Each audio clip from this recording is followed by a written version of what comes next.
European policy documents, they're totally right. It's a very complex issue, which has many different dimensions, but which all come to the same point, and that's first, it's about individuals who try to control their life in terms of resources they are facing and in terms of the services they need. Trying to control and to cope with the world around them in terms of resources and services. It's about taking part in society and taking part in activities. And it's all about being connected to other people and being included in the society you take part in. These are big words. And just imagine I think many people you know which are a bit at the edge of society. These are big words. But social inclusion is partly about developing your own identity. It's about the motivation. What drives you is a motivation to become someone.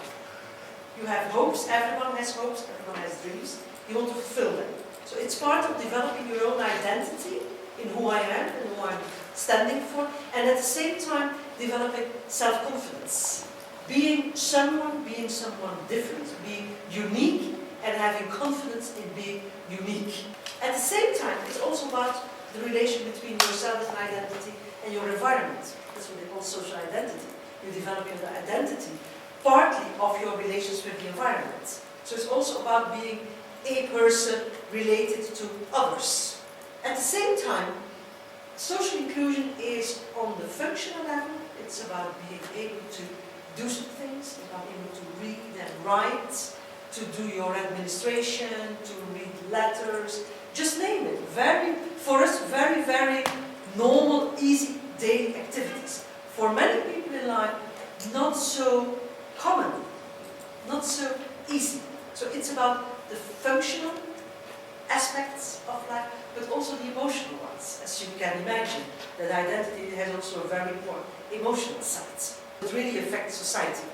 And when you see around you how diverse the world has become, it's now a matter of making this an opportunity, this diversity, instead of a threat. It's about activation, becoming, as an individual, competent in basic skills of life. It's about internalization. It's about becoming, as an individual, more happy, more feelings of safety, of confidence, of self-confidence.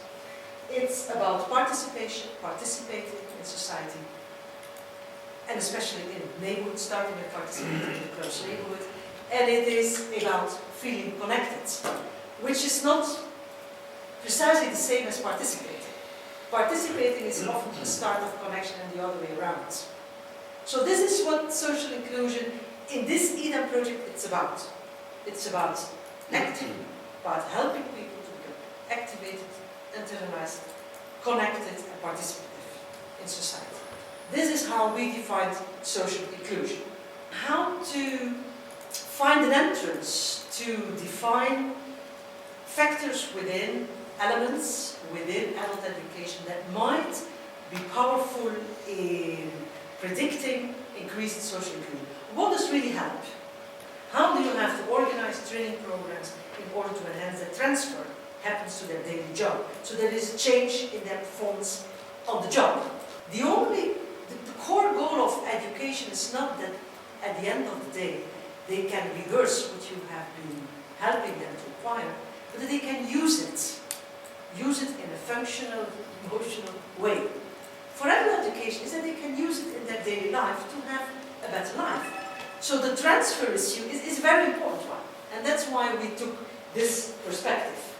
And there are three main groups, groups of elements of variables, which have been discerned time and time again in all the meta-analysis which have been conducted the past 30, nearly 40 years. And that's first of all, of course, the individuality of the trainee. The trainee has certain characteristics which might have an influence. It was typically gender, of course, prior education, etc.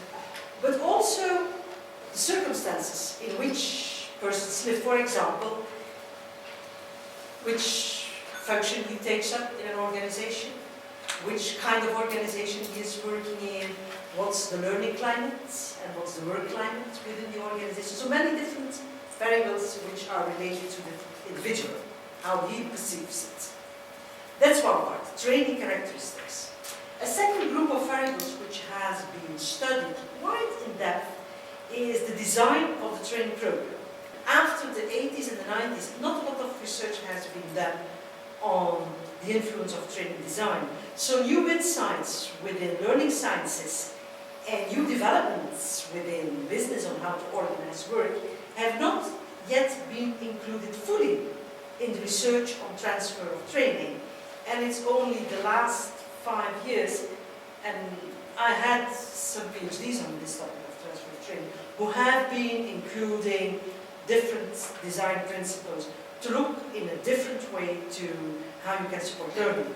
And then it's not about organizing learning that you have identical elements, but giving them very authentic learning experiences.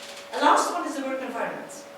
We have had a lot of evidence the past years that the work environment can be a support or a real barrier. And then we said, to be honest, there is quite an easy translation to adult education for social inclusion.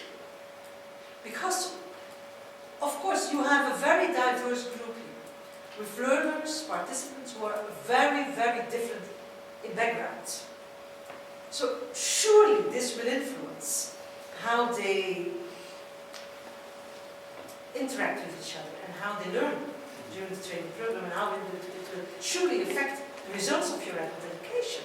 Because they have, some of them really have, looking at their life circumstances as part of their background, some of them really had a tough time. Just to talk about their negative prior school experiences. Most of them are dropouts of regular school systems. And now you're trying to bring them in again in adult education in schools, which for them is really disgusting experiences. So they have all kinds of experiences in their prior school life, in their current life. They do not always have a very easy life. And that's the background they bring with them when they come to our adult education programs.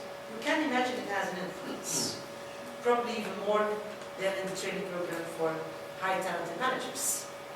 Secondly, training design.